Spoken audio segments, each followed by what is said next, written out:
اعوذ باللہ من الشیطان الرجیم بسم اللہ الرحمن الرحیم۔ خواتین و حضرات السلام علیکم ورحمۃ اللہ وبرکاتہ مغفرتہ۔ پروگرام احکام شریعت اور فقہ حنفی سے متعلقہ مسائل کے ساتھ ایک دفعہ پھر حاضر ہیں۔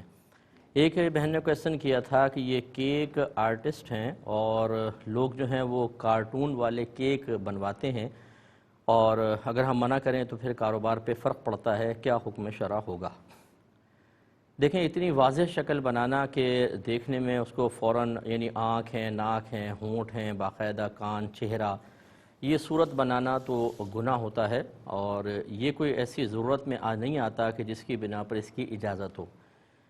جیسے چھوٹے بچے ہوتے ہیں، ڈرائنگ وغیرہ ٹیچرز بنواتے ہیں، وہاں بچے غیر مختار ہوتے ہیں، اور وہ مطلب ایک اسکول کی ریکوائرمنٹ ہوتی ہے، بچے ویسے بھی نابالغ اور غیر مکلف ہوتے ہیں، وہاں گنجائش نکل جاتی ہے، لیکن آپ کو بہرحال خیال کرنا چاہیے۔ تو کوشش یہ کریں کہ آنکھیں وغیرہ نہ بنائیں، ناک نہ بنائیں، یعنی ایک شبیہ تو مشہور کارٹون کی نظر آئے لیکن اس کا چہرہ واضح نہ ہو، تو آپ کے لیے بالکل گنجائش نکل سکتی ہے۔ ایک یہ کہتے ہیں کہ ہمارے یہاں کینیڈا یا آسٹریلیا وغیرہ کا ویزا، اور خاص طور پہ کینیڈا کے بارے میں انہوں نے کہا کہ یہاں پہ قانون ہے کہ خود کوئی پروسیس یعنی انسان خود پروسیس کرے یا پھر امیگریشن لائر سے وہ کروائے۔ اب لوگ نہ خود کرتے ہیں نہ اس سے کرواتے ہیں، بلکہ بعض کمپنیز ہوتی ہیں پرائیویٹ، ان سے وہ اس کو فل وغیرہ کراتے ہیں، فارم وغیرہ، اور تاکہ خود کریں گے تو ایسا نہ ہو غلطی ہو۔ تو ایسا کرنا کیسا ہے؟ دیکھیں، جب کوئی دنیاوی قانون بنایا جاتا ہے اور وہ براہ راست ہماری شریعت سے متصادم نہ ہو تو اس کو فالو کرنا لازم ہوتا ہے۔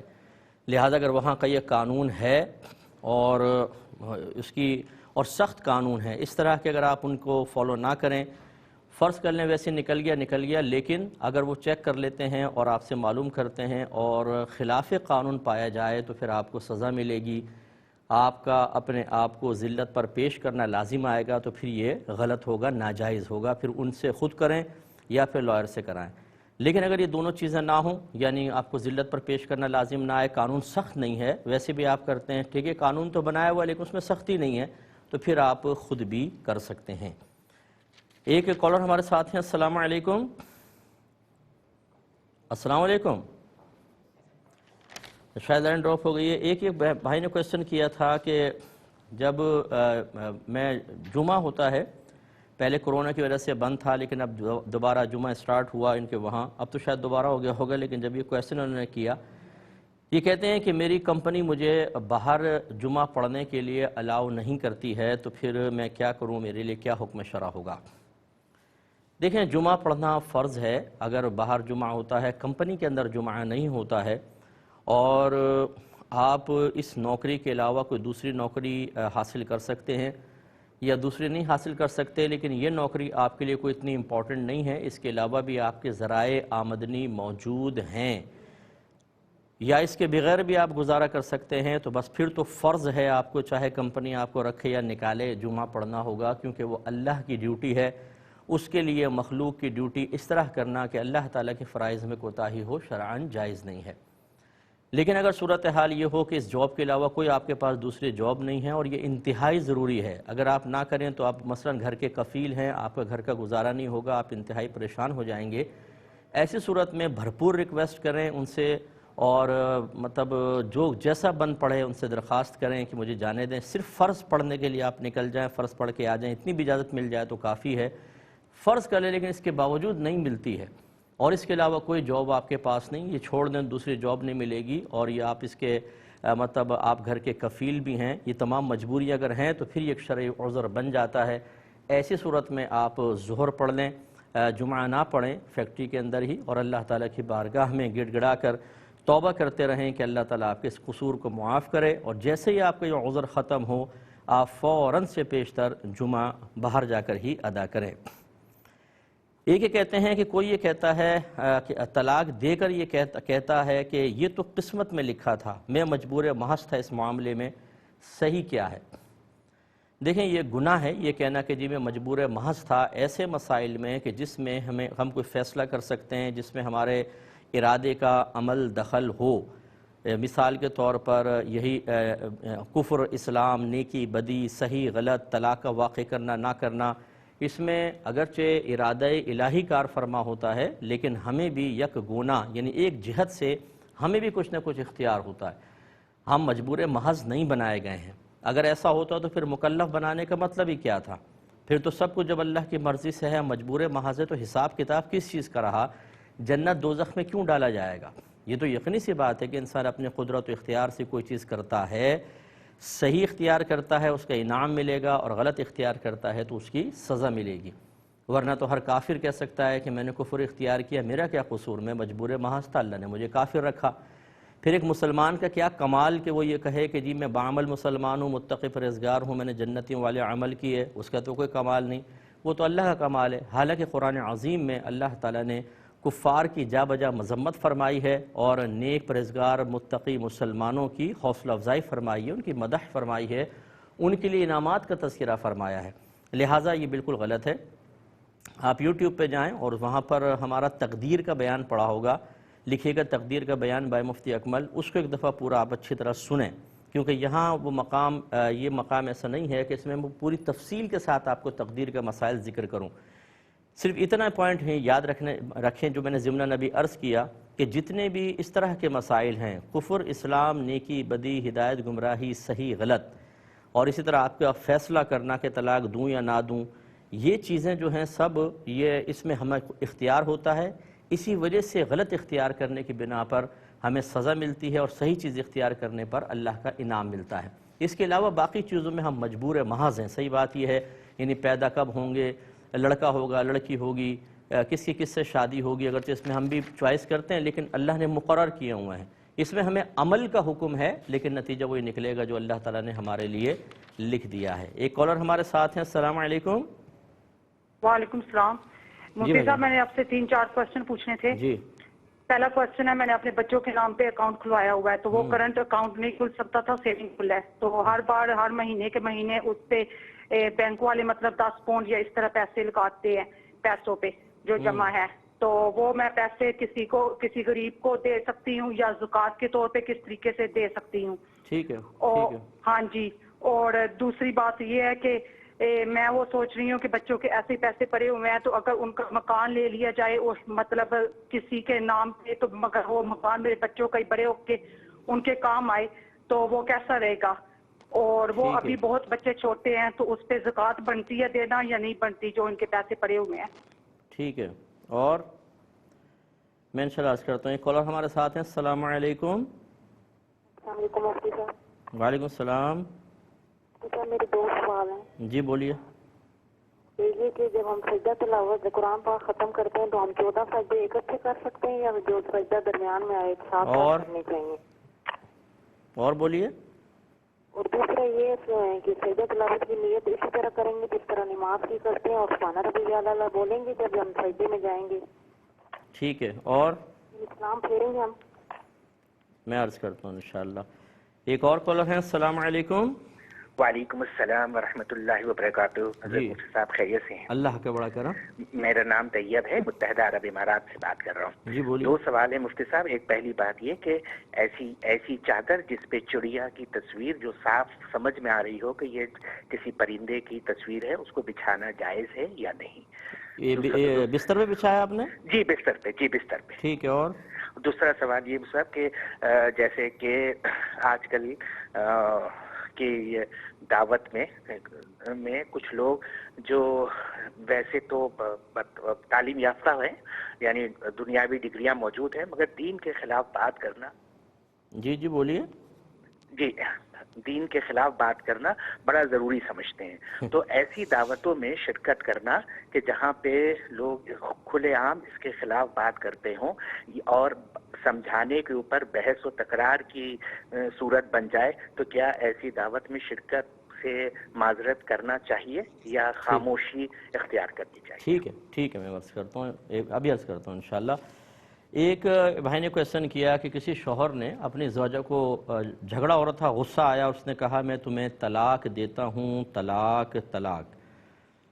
جب اس سے پھر وہ بات ختم ہوئی تو پھر جب کسی نے پوچھا کہ تم نے کیا کیا، تو اس نے جواب دیا کہ میں اپنی زوجہ کو 3 طلاقیں دے چکا ہوں.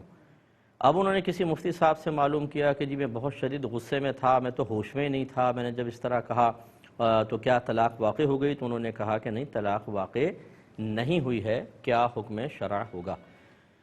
دیکھیں، طلاق غصے میں ہی دی جاتی ہے، پیار محبت میں کوئی بھی طلاق نہیں دیتا، لہٰذا پہلی بات تو یہ کہ غصے کی طلاق واقع ہوتی ہے۔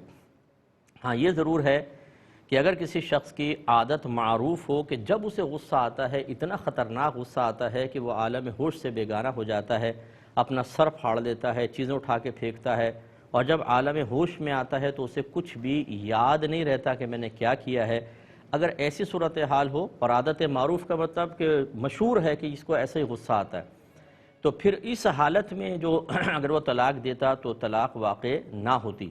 لیکن اگر ایسا سخت غصہ نہیں آتا، کبھی کبھار ایسا ہوتا ہے کہ آؤٹ آف کنٹرول انسان ہو گیا، ایسی کیفیت طاری ہوئی، اور پھر اس کیفیت کے بعد میں اس کو یاد بھی ہے کہ میں نے کیا کیا تھا، کیا نہیں کیا تھا، تو بہرحال یہ غصہ طلاق کے وقوع کی راہ میں رکاوٹ نہیں بنے گا۔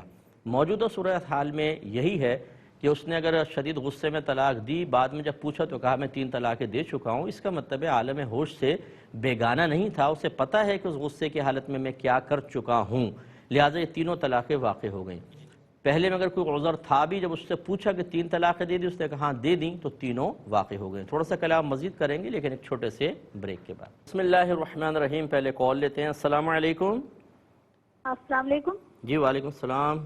جی مفتی یہ فرمائیے گا کہ طلاق بائنہ میں رجوع کی صورتیں کیا کیا ہیں، اور انشرا اور علیزہ نام رکھنا کیسا ہے؟ کچھ لوگ جی بولیں۔ انشرا اور علیزہ نام رکھنا کیسا ہے؟ جی اور ایک اور کالر ہیں۔ السلام علیکم۔ وعلیکم السلام ورحمۃ اللہ۔ جی یوسا میرا پہلا کوشچن ہے کہ اگر نماز کے آخر پر انسان دائیں طرف سلام پھیر دے لیکن بائیں طرف منہ پھیر دے، سلام کے الفاظ کہنا بھول جائے، تو کیا آخر پر سجدہ صاحب کرنا ہوگا؟ اور بولیں۔ میرا نیکسٹ کوشچن ہے کہ اگر نماز کے دوران یا تلاوت قرآن پاک کے دوران نبی پاک کا نام مبارک سنا جائے تو درود پاک فوری طور پر پڑھنے کا کیا حکم ہوگا؟ اور اسی طرح اگر قرآن پاک میں نام اقدس پڑھا جائے تو کیا درود پاک پڑھنا واجب ہوگا؟ اور میرا لاسٹ کوشچن ہے کہ اگر انسان کو سجدوں کی تعداد میں شک واقع ہو جائے اور ابھی اس نے سجدے کے لیے ہاتھ ہی رکھے ہوں کہ اسے یاد آ جائے کہ وہ 2 سجدے کر چکا ہے، تو کیا آخر پر سجدہ صاحب کرنا ہوگا؟ اور السلام علیکم۔ ایک اور کالر ہیں۔ السلام علیکم۔ السلام علیکم مفتی صاحب۔ جی وعلیکم السلام۔ مفتی صاحب میرا سوال یہ ہے کہ خاتون ہیں جن کے جوڑوں میں شدید درد ہے، وہ اکثر کرسی پہ بیٹھ کے ہی نماز پڑھتی ہیں، لیکن وہ چاہتی ہیں کہ ویسے کھڑے ہو کے زمین پہ ہی سجدہ کریں اس طرح نارمل طریقے سے، لیکن وہ کر نہیں پاتی، تو اس صورت میں وہ کبھی کبھی یہ کرتی ہیں کہ بہت ہمت کر کے، بہت تکلیف برداشت کر کے وہ کبھی کبھی زمین پہ نماز پڑھ لیتی ہیں۔ اس میں ابھی اکثر یہ بھی ہوتا ہے کہ ایک ہی نماز میں سنتیں کھڑے ہو کے پڑھیں اور وہ فرائض وغیرہ وہ بیٹھ کے جیسے ظہر عشاء وغیرہ میں کرسی پہ پڑھتی ہیں، تو کیا اس طرح کرنا صحیح ہے یا انہیں کرسی پہ ہی بیٹھ کے نماز پڑھنی چاہیے؟ چلیں اور بس شکریہ، السلام علیکم۔ وعلیکم السلام ورحمۃ اللہ۔ تو اب ایک کویسچن یہ ہم سے کیا تھا کہ جیسے بھی بہن نے کیا تھا کہ اکاؤنٹ میں انہوں نے بچوں کے پیسے رکھے ہوئے ہیں، تو باہر کے ملک میں غالباً کرنٹ اکاؤنٹ بچوں کو نہیں کھلتا ہے، سیونگ اکاؤنٹ میں ڈالا ہوا ہے، تو اس پہ ماہانہ ان کو کچھ رقم مل جاتی ہے، تو اس کا کیا کریں؟ کسی غریب کو دے دیں یا اسے اپنی زکوٰۃ ادا کرنے میں استعمال کر سکتے ہیں؟ دیکھیں، باہر کے ملک میں اس طرح کے معاملات کے سلسلے میں علماء کی آراء مختلف ہیں۔ بعض علماء وہاں چونکہ وہ دارالحرب اس کو مانتے ہیں، وہاں کے کافر حربی ہیں، تو اس لیے وہ وہاں پر سیونگ اکاؤنٹ پر حاصل شدہ جو پروفٹ ہوتا ہے، جس کو عام طور پہ سود کہا جاتا ہے، لیکن وہ کہتے ہیں کہ ان کفار سے لینا بالکل جائز ہے۔ اسی طرح مورگیج پہ آپ اگر مکان وغیرہ لیتے ہیں بینک سے قرضہ لے کر، تو اس کو بینک کو سود دینا لینا اس کو بھی وہ جائز قرار دیتے ہیں۔ تو اگر ایسے کسی عالم دین سے آپ فتویٰ لے لیں، کسی مفتی صاحب سے، تو آپ کے لیے ٹھیک ہوگا۔ اور دوسرے جو رائے ہے علماء کی، وہ اس کو منع کرتے ہیں، مطلب وہ کہتے ہیں کہ وہ حقیقتاً دارالکفر ہے اور حکماً دارالاسلام ہے، تو وہاں پہ حکم کچھ بدلے گا، جس میں ہم لوگ بھی اسی طرح حکم دیتے ہیں کہ احتیاط ہی کی جائے۔ تو پہلی بات تو یہ کہ آپ اپنے لیے علماء متعین کر لیں کہ کس کے مسئلوں پر آپ کو چلنا ہے۔ ایک طرح کے علماء کو آپ قبول کریں گے اور ان کی رائے پر آپ چلیں، یہ نہیں کہ ایک کی رائے آسان لگی تو اس کے لے لی، اس کی رائے آسان لگی تو اس طرف چلے گئے۔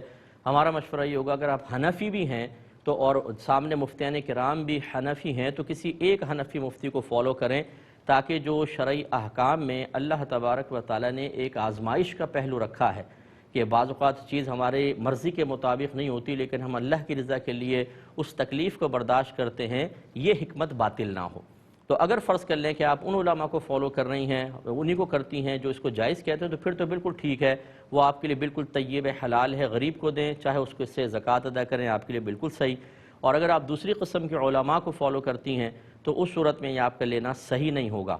اب یہ بامر مجبوری کہ اگر آپ کا بن رہا ہے اور بچوں کے لیے اور کوئی اکاؤنٹ کا سسٹم نہیں ہے تو آپ لے لیں اور بغیر ثواب کی نیت کے غریب کو صدقہ کر دیں، لیکن اس کو آپ زکوٰۃ کے لیے استعمال نہیں کر سکتی ہیں، اس میں احتیاط کیجیے گا۔ یہ کہتی ہیں کہ اگر ہم اسی پیسے سے جو بچوں کا رکھا ہوا ہے بچوں کے نام پر مکان لے لیں، بچے بھی چھوٹے ہیں تاکہ بعد میں بیچ کر وہ سب کر سکیں، تو کیا یہ ٹھیک ہوگا؟ دیکھیں ٹھیک تو ہوگا کہ ماں باپ جو ہیں وہ اپنے بچوں کے جو سیونگ ہوتی ہے اس کا پیسہ ہے اس کو صحیح جائز جگہ پر انویسٹ کر سکتے ہیں، بشرطے کہ نقصان کا اندیشہ نہ ہو، اور نمبر 2 آگے چل کے جھگڑا نہ ہو۔ اگر آپ مکان لیں گے کس کے نام لیں گے؟ اگر آپ اپنے نام لیتی ہیں، آپ کے شوہر اپنے نام لیتے ہیں، بچے بڑے ہوں گے، آپ کا انتقال ہو یا شوہر کا، تو بچے آپس میں لڑیں گے، وراثت کا مسئلہ بن جائے گا۔ کس بچے کا کتنا پیسہ وہاں پڑا ہوا ہے، ہونا تو چاہیے کہ وہ مکان جتنا جس کا پیسہ لگے اتنا حصہ ان کے حصے میں آئے، اور یہ مال وراثت بنے گا ہی نہیں، کیونکہ یہ نہ آپ کا ہے نہ آپ کے شوہر کا، لیکن آپ کے نام پر ہونے کی وجہ سے آگے چل کے پرابلم کریٹ ہو سکتی ہے۔ اور اگر کسی بچے کے نام پر لیتے ہیں تو پھر آگے چل کے وہ بھی مسائل، تو اس قسم کے مسائل کو ذرا دیکھ لیجئے کہ کس طریقے سے آپ اس کو حل کریں گے۔ اگر اس کا کوئی واضح اور اچھا حل آپ کے پاس موجود ہو تو پھر بہرحال بچوں کا پیسہ انویسٹ کرنا کہ آگے چل کر ان کو اس کا فائدہ حاصل ہو، کوئی حرج نہیں۔ اس کا ایک بہترین طریقہ یہ ہو سکتا ہے، مشورہ ہم آپ کو دیتے ہیں کہ آپ سب چیزیں مطلب پیسہ انویسٹ کریں، مکان لے لیں، اگر وہ چاہے اپنے نام لیں، اپنے شوہر کے نام لیں، لیکن پورا ایک کسی اچھے مفتی صاحب سے فتویٰ لے کر رکھ دیں۔ بچے جب تھوڑے سے ذی شعور انہیں بتا دیں کہ اس مکان کے سلسلے میں فتویٰ یہ ہے کہ یہ مکان ہمارا نہیں ہے، یہ تمہارا ہے، اس میں ہماری وراثت جاری نہیں ہوگی، کیونکہ ڈاکومنٹیشن کی ریکوائرمنٹ پوری کرنے کے لیے ہم نے اپنا نام ڈالا تھا، ورنہ حقیقتاً یہ تمہارے پیسوں کا ہے۔ اور ہر بچے کا حساب کتاب رکھیں، اگر کسی کے مثال کے طور پر اگر تو برابر ہے، مثلا 4 بچے ہیں اور 25% ہے تو سب کو اتنا ملے گا، لیکن فرض کر لیں ایک بچے کا 50% ہے اور 2 بچوں کے 25% ہے، تو اس مکان کے اندر بھی ایسا ہوگا کہ آدھا حصہ ایک بچے کا اور بقیہ آدھا ان 2 بچوں کو ملیں گے، کم زیادہ نہیں ہو سکتا، جس کا جتنا پیسہ ہے اس کو اتنا ہی ملے گا۔ یہ تمام کا فتویٰ لے کر رکھ دیں تاکہ بچے بڑے ہوگے اس فتوے کے مطابق اس مکان کو آپس میں تقسیم کر سکیں۔ اور پھر اعادہ کر دیتا ہوں، دہرا دیتا ہوں بات کو کہ چاہے آپ اپنے نام سے اس کو رکھیں لیکن وہ مال وراثت نہیں، وہ آپ کی ملکیت میں نہیں آئے گا، یہ بچوں کا ہی ہے، بچوں کے پاس ہی جائے گا۔ ایک کالر ہمارے ساتھ ہیں، السلام علیکم۔ السلام علیکم مفتی صاحب۔ جی وعلیکم السلام۔ مفتی صاحب میرا ایک سوال ہے۔ بولیے۔ میرے میاں کے نا دوست تھے، ان کا امام مسجد کے ساتھ تھوڑا سا جھگڑا ہوا تھا، تو وہ ان کے ساتھ ناراض ہو گئے، امام صاحب کے ساتھ۔ میرے میاں وہ امام صاحب میرے میاں کے ساتھ بھی ناراض ہو گئے کہ یہ ان کے ساتھ دوستی کرتے ہیں۔ انہوں نے تھوڑا سا سمجھایا لیکن وہ نہیں مانے جی۔ تو پھر لوگوں نے، گاؤں کے لوگوں نے نا 2-4 لوگوں نے کہا کہ ہم آپ کی صلح کروا دیتے ہیں، لیکن امام صاحب نے کہا کہ نہیں میں نے صلح نہیں کرنی۔ اچھا مختصر بتائیں، پوچھنا کیا چاہ رہی ہیں؟ کیا آپ کے شوہر کی نمازیں ضائع ہو گئیں یہ پوچھنا چاہ رہی ہیں؟ کیا پوچھنا چاہ رہی ہیں؟ وہ کہتے ہیں کہ میری نماز ان کے پیچھے ہوتی ہے یا نہیں۔ وہ بس ٹھیک ہے، میں بتاتا ہوں، ٹھیک ہے میں سمجھ گیا، میں بتاتا ہوں، آپ کو بھی جواب دیتے ہیں۔ ایک یہ انہوں نے پوچھا کہ ان نابالغ بچوں کے مال پر زکوٰۃ بنے گی کہ نہیں بنے گی؟ دیکھیں بچے، نابالغ بچے چاہے کروڑوں پتی ہی کیوں نہ ہوں، ان کے مال پر زکوٰۃ نہیں ہوگی، کیونکہ زکوٰۃ فرض ہے، اور کسی بھی چیز کا کسی پر فرض یا واجب ہونا یہ بلوغت کے بعد ہی ہوتا ہے۔ جب تک بچہ نابالغ ہوگا اس پہ کوئی چیز فرض یا واجب نہیں ہے، لہٰذا یہ مال بچوں کا جب تک وہ نابالغ ہیں چاہے کروڑوں روپے ہوں کوئی اس پہ زکوٰۃ نہیں ہوگی۔ ہاں جب وہ بالغ ہو جائیں گے اور پھر اس مال پر 1 سال گزرے گا، اس کے بعد 1 سال پورا گزرے گا، پھر جو مال ہوگا اس کے اوپر زکوٰۃ نکلے گی، لیکن نابالغی کے ایام میں کوئی زکوٰۃ نہیں ہوگی۔ اور اچھی طرح یاد رکھیے کہ اسلام کی روح سے بچی جو ہے یہ 9 سے 15 سال کے درمیان بالغ ہوتی ہے، یعنی 9ویں سال میں فرض کر لیں کہ اس کو حیض آ گیا یا احتلام ہو جاتا ہے یا بچے کی شادی کر دی اور وہ پیگننٹ ہو جاتی ہے مثال کے طور پہ تو بالغہ ہوگی. 9 سال سے 15 سال کے درمیان جب یہ ہو جائے تو بالغہ. لیکن اگر ایسا کچھ بھی نہ ہو تو 15 سال کے بعد بلوغت کا حکم لگے گا. اور لڑکے میں بلوغت کی عمر 12 سے 15 سال کے درمیان ہے، اسے احتلام ہو جائے یا پھر وہ اس کی مثلا شادی کر دی اور اس کی زوجہ پیگننٹ ہو جائے تو یہ علامت ہے اس کے بلوغت کی. لیکن اگر 12 سے 15 سال کے درمیان ایسا کچھ بھی ظاہر نہ ہو تو 15 سال کے بعد لڑکا بھی بالغ ہوگا. گویا کہ دونوں کی بلوغت کی انتہائی عمر 15 سال ہے، لیکن ابتدائی عمر مختلف ہے، لڑکی کی 9 سے 15 اور لڑکے کی 12 سے 15. یہ اس لیے میں نے وضاحت کر دی، ہو سکتا ہے کہ آپ یہ سمجھیں کہ بچہ 18 ایئرز میں ایڈلٹ ہوتا ہے. یہ آپ کے دنیاوی قانون کے اعتبار سے ضرور ہے، لیکن شرعی اعتبار سے جب بچے 15 سال کے ہو جائیں گے تو اب 15واں سال پورا ہو گیا، اس کے بعد 1 سال گزرے گا تو ان کے مال پر زکوٰۃ بننا شروع ہو جائے گی. یہ ذرا ذہن میں رکھیے گا. ایک انہوں نے کہا کہ جب ہم پورا قرآن پڑھ رہے ہوتے ہیں تو کیا جیسے جیسے آیت سجدہ آئے سجدہ کرتے جائیں یا پورا قرآن ختم کر کے 14 سجدے ایک ساتھ کر لیں؟ دیکھیں یہ صورت بھی بالکل جائز ہے کہ آپ پورے 14 آیات سجدہ 14 پڑھ کر پھر ایک ساتھ 14 سجدے کر لیں. لیکن افضل اور اولا صورت یہ ہے کہ جیسے آیت پڑھیں آپ اس کے بعد سجدہ کر لیا کریں، کیونکہ کیا پتہ کس نے گارنٹی دی ہے کہ اگلی آیت سجدہ آپ پڑھ بھی سکیں گی کہ نہیں. ہو سکتا ہے پہلے موت آ جائے، اس لیے جو چیز آپ پہ واجب ہوتی جا رہی ہے اس کو فوراً سے پیشتر ادا کرتے رہیں، یہ بہت ہی اچھا ہے. ایک انہوں نے کہا کہ اس کی نیت کس طرح کریں گے؟ بس آپ دلی دل میں نیت کر لیں کہ میں اس آیت کا سجدہ ادا کر رہا ہوں، یا جو اس آیت کے پڑھنے کی وجہ سے سجدہ مجھ پر واجب ہوا میں اس کو ادا کر رہی ہوں. زبان سے کہنے کی کوئی حاجت نہیں ہوتی، دل میں پختہ ارادہ کافی ہے. اس میں کوئی ہاتھ وغیرہ نہیں اٹھائیں گے، صرف آپ سیدھی کھڑی ہوں اللہ اکبر کہہ کے سجدے میں جائیں اور ایک سجدہ بس کرتے ہیں اس کا، تو اس میں تسبیحات پڑھیں اور اس کے بعد اگر سیدھی کھڑی ہو جائیں تو بہت ہی اچھا ہے، ورنہ اگر سجدہ کر کے آپ بیٹھ جائیں کافی ہے. اس میں سلام وغیرہ نہیں پھیرا جاتا. تو آپ کے باقی کویسچنز کا بھی جواب ہو گیا. یہ بھائی نے پوچھا کہ ہمارے پاس ایک چادر ہے جس پر چڑیا کی واضح سی تصویر ہے اور ہم اس کو بستر پہ بچھاتے ہیں، کیا یہ شرعاً جائز ہے؟ جی بالکل جائز ہے. جانور کی اگر تصویر بستر کی چادر پہ ہو کہ جس پہ آپ بیٹھتے ہیں، جس پہ آپ لیٹتے ہیں، تو یہ مقام ذلت کہلاتا ہے، کوئی مقام تعظیم نہیں ہے. ایسے مقام پر تصویر کا ہونا شرعاً درست ہے، اگرچہ نہ ہونا بہتر ہے، لیکن بہرحال اس طرح ہو تو کوئی حرج نہیں ہے.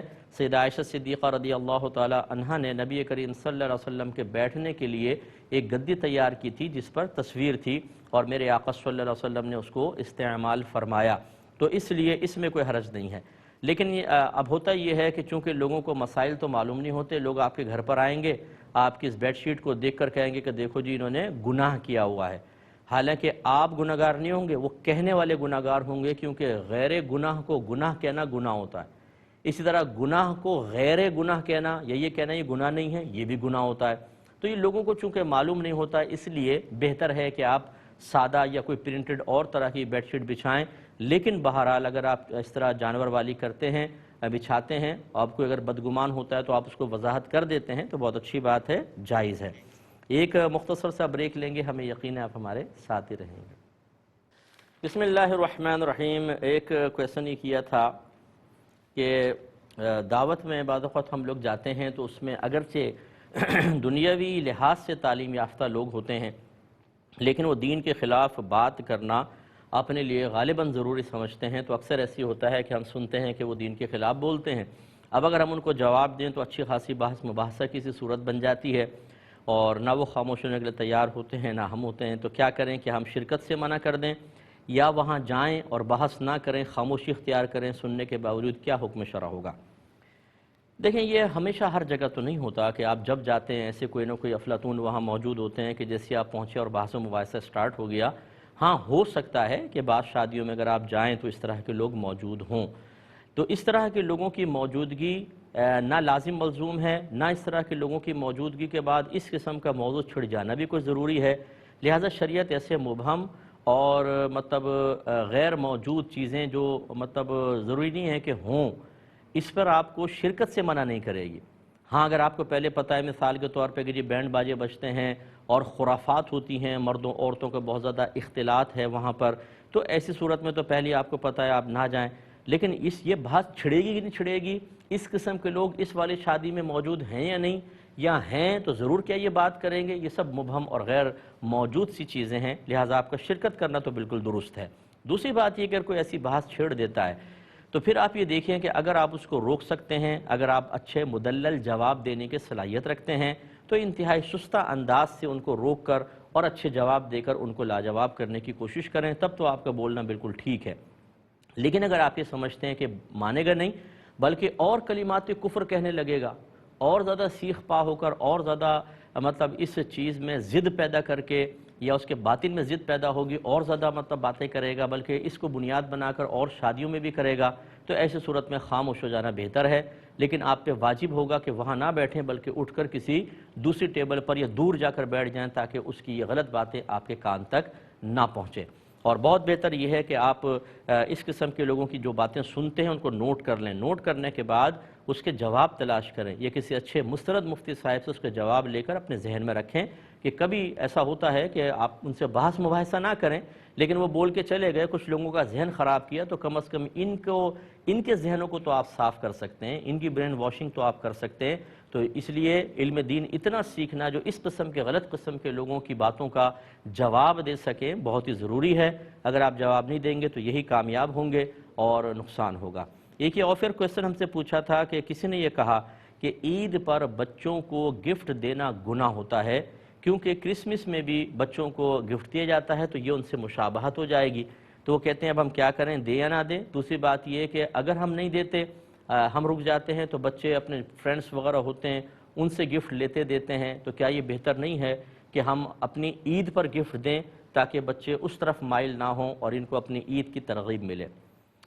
دیکھیں، آپ کو اس قسم کی کوئی تعویل کرنے کی کوئی بھی حاجت نہیں ہے۔ جس نے یہ کہا کہ یہ مشابہت ہے اور اس بنا پر عید پر بچوں کو گفٹ دینا گناہ ہے، وہ خود گناہ گار ہے، اس لیے کہ یہ کسی مطلب یہ بس ذہن میں رکھیں کہ اگر کوئی چیز ایسی ہو جو کسی قوم کا مذہبی شعار یا مذہبی علامت ہو کہ جیسے آپ اسے دیکھیں تو اس قوم کے مذہب کی طرف آپ کا ذہن جائے، وہ مسلمان اختیار نہیں کر سکتا، جیسے گلے میں سلیب لٹکا لینا۔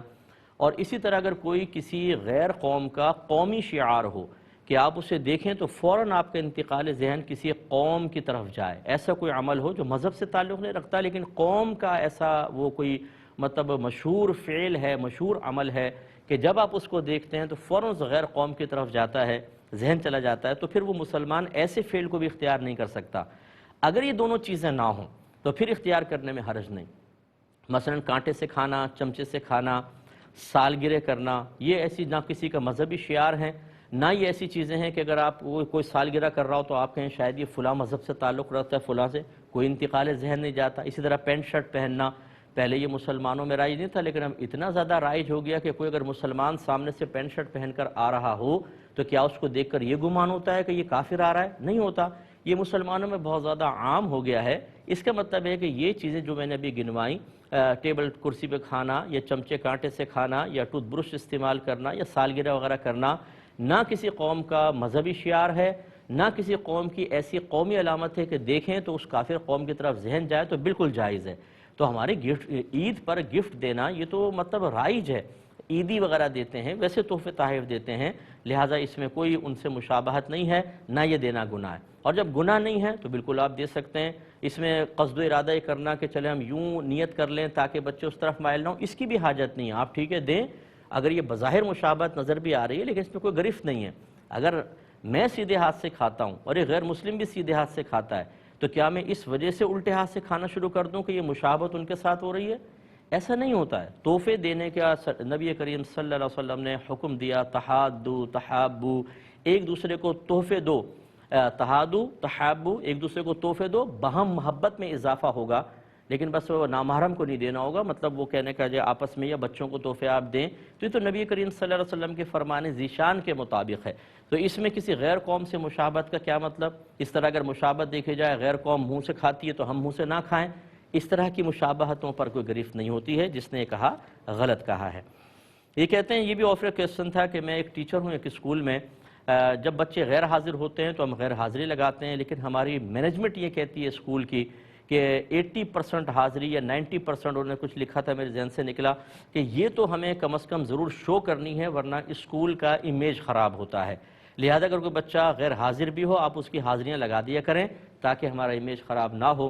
اب یہ ٹیچر کہتے ہیں کہ یہ ایک جھوٹ لکھنا، ایک امانت میں خیانت، میں مینجمنٹ کی بات مان کے لکھوں یا نہ لکھوں، کیا حکم شرع ہوگا؟ دیکھیں یقینی سی بات ہے کہ جھوٹ تو ہے، غلط ہے۔ میں آپ کو مشورہ دوں گا کہ آپ رجسٹر بنائیں اور جو طالب علم کے حاضری اس کی کم ہوں اس کے آخر میں پرسنٹ نہ لکھیں، بلکہ ان کے سامنے رکھ کر کہیں کہ حضور یہ اتنی ہیں، آپ اس میں پرسنٹ کمپلیٹ کر دیجئے، وہ کر دیں۔ آپ کوشش کریں کہ جھوٹ نہ لکھیں حتی الامکان۔ لیکن اگر صورتحال یہ ہو کہ آپ اگر اس پہ کم از کم صرف 80% یا 90% نہیں لکھتے ہیں اور آپ کو نوکری سے نکال دیں گے، دوسری کوئی جاب آپ کے پاس اچھی ہے نہیں، تو دل میں کراہت رکھ کر گناہ میں تعاون کی نیت نہ ہو، صرف ویسے جیسے میں یہاں لکھ دوں 80%، اس طرح آپ لکھیں کہ کوئی مطلب گناہ میں تعاون کی نیت نہ کریں۔ اللہ تعالیٰ آپ سے امید ہے کہ درگزر فرمائے گا۔ مینجمنٹ کو کچھ خدا کا خوف دلائیں۔ اسی طرح بچوں کے وہ چھٹیاں کر رہے ہیں، جو چھٹی کرے گا وہ کیا پڑھے گا، جو کیا پڑھے گا وہ کیا ایگزام دے گا، وہ آگے چل کے ملک کو کیسے سنبھالے گا، لیکن یہ اپنے اسکول کے امیج بنانے کے چکر میں ایسے نکمے بچوں کی حاضریاں پوری کر کے اور ان کو اچھے نمبر دے کر اور ان کو ثابت کرتے ہیں ڈگریاں دے کر کہ یہ اس قابل ہے کہ ملک کی باغ دوڑ ان کے حوالے کر دی جائے۔ ہر ایک کوئی معاذ اللہ ایسا نہیں ہے کہ گورنمنٹ میں اگر ہو تو وہ اسی طریقے سے جیک لگ کر آگے آتا ہے، لیکن بہرحال اگر ہی ایسے بچے آ جائیں تو یقینی سی بات ہے کہ یہ اگر ان میں کوئی نکمہ ہوگا تو ملک، ادارہ، کوئی کمپنی اس کے لیے نقصان کا باعث ہے۔ ایسا حرکت نہیں کرنی چاہیے۔ یہ کہتے ہیں کہ طلاق بائنہ سے رجوع کی کیا صورت ہے؟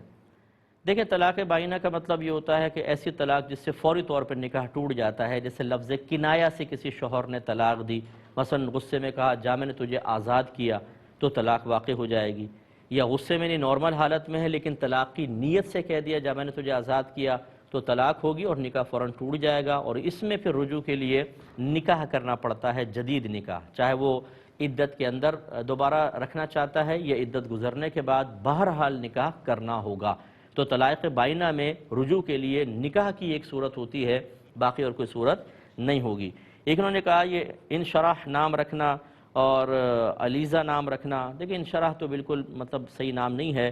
علیزہ اگر کسی اور لینگویج کا ہو اور اس میں اچھا مطلب نکلتا ہو تو بہرحال رکھ سکتے ہیں، لیکن اگر کوئی خاص کسی لینگویج کا لفظ نہیں ہے ویسے ہی رکھ دیا اور بے معنی سا اس کا یہ لفظ ہے تو پھر بھی نہ رکھیں، اچھا مفہوم ہونا چاہیے۔ وہ ضروری نہیں کہ ہماری مطلب لینگویج کا ہو، اردو کا یا عربک کا، کسی اور زبان کا بھی ہو سکتا ہے۔ پشتو میں جیسے مثال کے طور پہ اچھے نام ہوں اور ان کے اچھے مفہوم نکلتے ہوں آپ رکھ سکتے ہیں، لیکن مشورہ وہی ہوگا کہ بچوں کے نام اکابرین کے نام پہ نام رکھیں تو انشاءاللہ بہت زیادہ برکات حاصل ہوں گی۔ بہن کہتی ہیں کہ میں نے فرض کریں نماز پڑھ رہے ہیں، دائیں طرف سلام پھیرا السلام علیکم ورحمۃ اللہ، بائیں طرف منہ تو پھیر دیا لیکن منہ سے سلام کہنا بھول گئے، نماز ہو گئی یا نہیں ہو گئی؟ دیکھیں پہلی مرتبہ السلام کہنا واجب ہے اور علیکم ورحمۃ اللہ کہنا یہ سنت ہوتا ہے دونوں طرف۔ تو اگر السلام چھوٹ گیا ہے تو بہتر ہے کہ انسان مطلب اس پہ سجدہ صاحب تو نہیں ہے لیکن یہ نماز واجب العیادہ ہوگی، دوبارہ پڑھیں کہ اگر کوئی ترک واجب ہو جاتا ہے تو انسان کو اس نماز کو لوٹانا چاہیے، تو بہتر ہے کہ نماز کو لوٹا لیں۔ ایک سجدہ صاحب نہیں ہے اس پہ۔ ایک یہ کہتے ہیں کہ اگر تلاوت قرآن سن رہے ہیں اس میں نبی کریم صلی اللہ علیہ وسلم کا نام آ گیا یا ہم قرآن پڑھ رہے ہیں تو کیا درود پاک پڑھیں یا نہ پڑھیں؟ دیکھیں جب قرآن پڑھا جاتا ہے تو خاموشی سے سننے کا حکم ہے، یہ وہ مقام ہے کہ جہاں پر درود پاک بھی نہیں پڑھ سکتے ہیں۔ ایسے خطبہ جمعہ اگر آپ سن رہے ہیں اس میں نبی کریم صلی اللہ علیہ وسلم کا نام اقدس آیا یا آیت درود آئی تو خاموش رہنا واجب ہے، دل میں پڑھ سکتے ہیں۔ ایسے اگر آپ تلاوت کر رہے ہیں تو اگر آپ نے سرکار کا ذکر آیا، قرآن بند کر کے وقفہ کر کے سکتہ کر کے پھر آپ درود شریف پڑھیں، پھر دوبارہ بسم اللہ الرحمن الرحیم سے آغاز کریں، لیکن اس طرح درود پاک نہ پڑھیں کہ وہ آیات کے درمیان کا ایک حصہ سا بن جائے، یہ مناسب نہیں ہوگا۔ یہ کہتے ہیں کہ کسی کو سجدے کی تعداد میں شک پڑا کہ شاید ایک ہے، وہ سجدے میں جانے لگے، ہاتھ رکھا تو یاد آیا کہ 2 ہو چکے ہیں، تو کیا حکم شرع ہوگا؟